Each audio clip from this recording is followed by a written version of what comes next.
नमस्कार, कशिश न्यूज पर 9 AM देख रहे हैं आप। मैं हूं रश्मि श्रीवास्तव आपके साथ। बुलेटिन की शुरुआत करेंगे। झारखंड में 3 लोगों की दर्दनाक मौत हो गई है।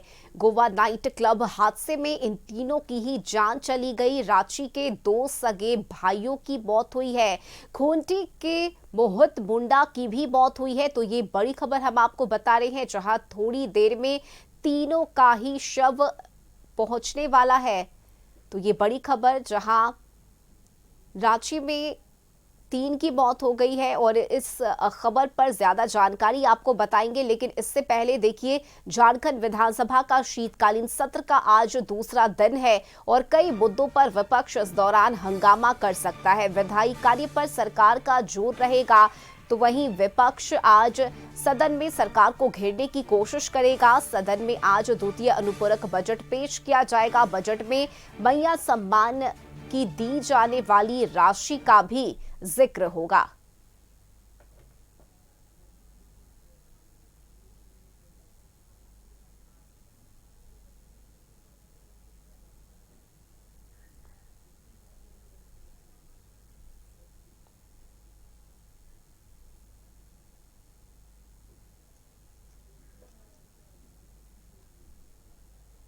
तो झारखंड विधानसभा के शीतकालीन सत्र का आज दूसरा दिन है और आज कई ऐसे मुद्दे रहेंगे जिससे लेकर विपक्ष सवाल उठाएगा।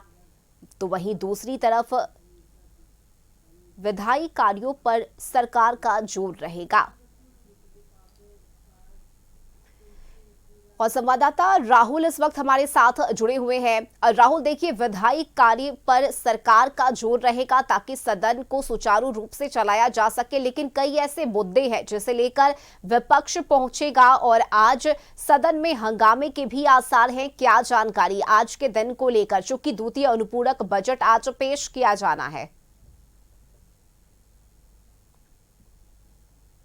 आज के सदन की कार्रवाई प्रश्नकाल से शुरू होगी और आज माननीय विधायकों की ओर से सदन के पटल पर प्रश्न पूछे जाएंगे।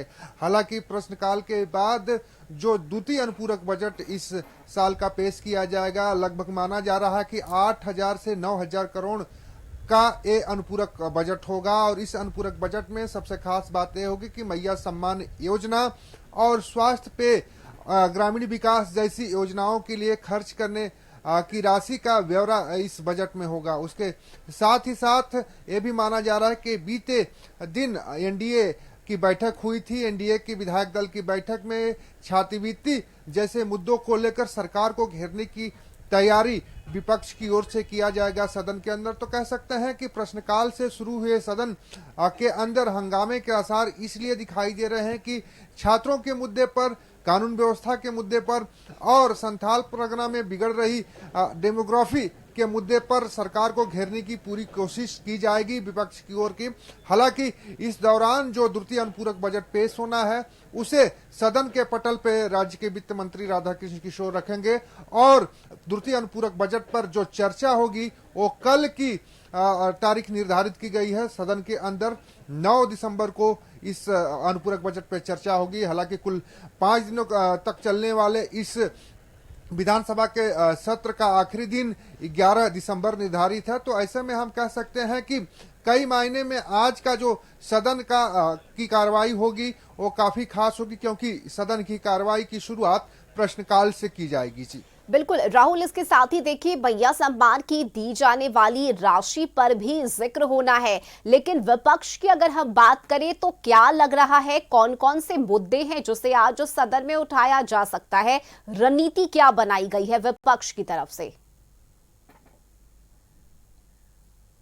देखिए, अगर विपक्ष की बात करें तो जैसा कि पहले भी मैंने बताया कि कल बीजेपी विधायक दल की, एनडीए विधायक दल की बैठक हुई और इस बैठक में छात्रों की छात्रवृत्ति को लेकर चर्चा हुई कि राज्य के जो छात्र हैं उन्हें छात्रवृत्ति नहीं मिले की वजह से उनका जो पठन पाठन का कार्य है वो बाधित हो रहा है और इससे उनकी बीच में पढ़ाई छूट रही है। तो एक बड़ा मुद्दा बनाने की कोशिश छात्रों को लेकर बीजेपी सदन के अंदर करेगा, विपक्ष सदन के अंदर करेगा। इसके साथ ही साथ राज्य में बिगड़ रहे कानून व्यवस्था को भी एक बड़ा मुद्दा बनाने का काम सदन के अंदर विपक्ष का होगा। अब देखना यह होगा कि सदन के अंदर जब इन विषयों को सरकार के समक्ष विपक्ष उठाता है तो सदन की क्या प्रतिक्रिया होती है, सरकार की ओर से जो जवाब आता है उनकी क्या प्रक्रिया होती है। उसके साथ ही सबसे खास बात यह होगी कि जो सदन के अंदर प्रश्न पूछे जाएंगे सदस्यों की ओर से, विधायकों की ओर से, वो कितना खास होगा, किस तरीके के प्रश्न होंगे। और सबसे खास बात यह है कि उन प्रश्नों में जनता से जुड़े मुद्दे कितने होंगे, अपने विधानसभा से जुड़े हुए कितने मुद्दे होंगे। क्योंकि इससे पहले की अगर बात करें तो जो सदन के अंदर प्रश्न पूछे गए थे उनके सही जवाब नहीं मिलने से कई विधायक नाराज थे और इसको लेकर विधानसभा अध्यक्ष ने अधिकारियों को फटकार लगाई थी कि शीतकालीन सत्र में जब जो सवाल विभाग से पूछे जाएं उन सवालों का सटीक जवाब मिले, समय पर जवाब मिले, जिससे कि माननीय सदस्य संतुष्ट हो पाए। अब देखना होगा कि आज जब सदन की कार्रवाई प्रश्नकाल से शुरू होती है उस दौरान किस तरीके से सरकार पर विपक्ष के जो सदस्य हैं वो हमलावर होते हैं। और जिस तरीके से कल विधायक दल की बैठक में निर्णय लिया गया है तमाम बिंदुओं पर, जिसमें खास करके छात्रवृत्ति एक बड़ा मुद्दा बनाने की कोशिश विपक्ष की है, इन सभी विषयों को लेकर विपक्ष का क्या रुख होगा सदन के अंदर। क्योंकि सदन की जब कार्रवाई शुरू होती है उस समय विपक्ष जो मुद्दों को उठाता है काफी आक्रामकता से उठाता है, तो क्या इस बार भी वो आक्रामकता देखने को सदन के अंदर मिलती है या फिर प्रश्नकाल से शुरू हुआ सदन और सिर्फ बैठक में ही सीमित रह जाती है। क्योंकि छात्रों को मुद्दे को लेकर बीजेपी फिलहाल काफी गंभीर दिखाई दे रही है। जी चलिए ठीक है, बिल्कुल, बहुत शुक्रिया राहुल आपका इन तमाम जानकारी के लिए।